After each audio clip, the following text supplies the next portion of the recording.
Discuss all the above on the security fronts. We're joined in the studio by IDF Reserve Lieutenant Colonel Jonathan Conricus, former International Spokesperson, significantly for the IDF. So good to have you back in the studio.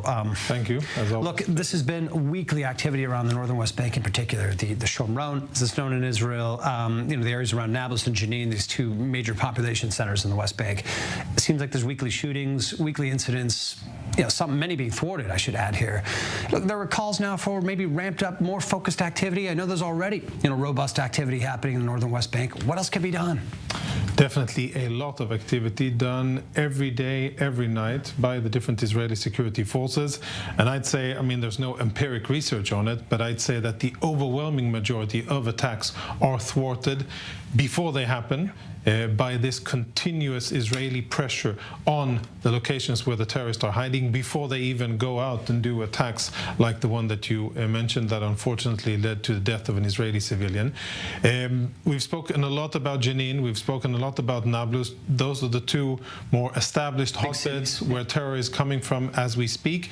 Tulkarem, just a few miles east of Netanya and really at the 1949 armistice line, really at the security barrier, very, very close to Israeli towns and the coastal plain, is emerging really as a new hub for terror activity. This latest attack claimed by the Islamic Jihad's so-called battalion in Tulkarem. I don't think that it's the last attack that we'll see from there, and I think that Israeli troops will now be focusing more on Tulkarem.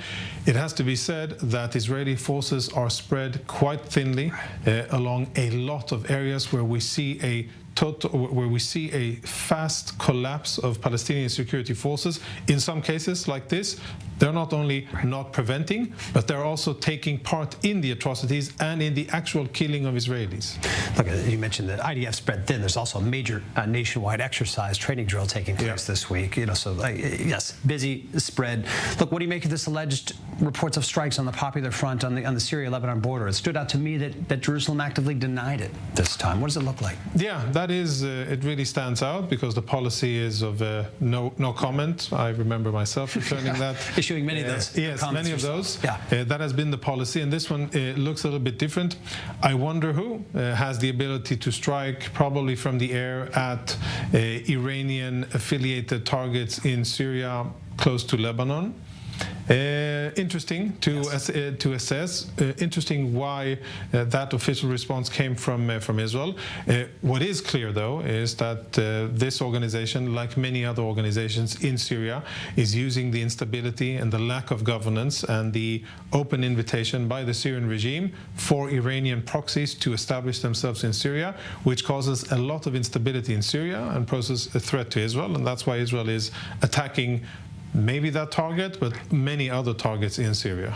Yeah, we know an active front. Look, on top of this, and speaking to the wider picture going on, U.S. Army CENTCOM General Kurilla is here again this week in Israel, meeting with Defense Minister Gallant, overflowing again with warm words about the level of collaboration. Right.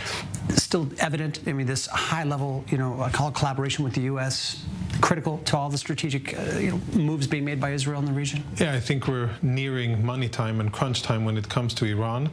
There's a lot of diplomatic things happening. There's again talks of the JCPOA version 2. Right. There's talks about Saudi and Israeli rapprochement or some kind of a deal of normalization.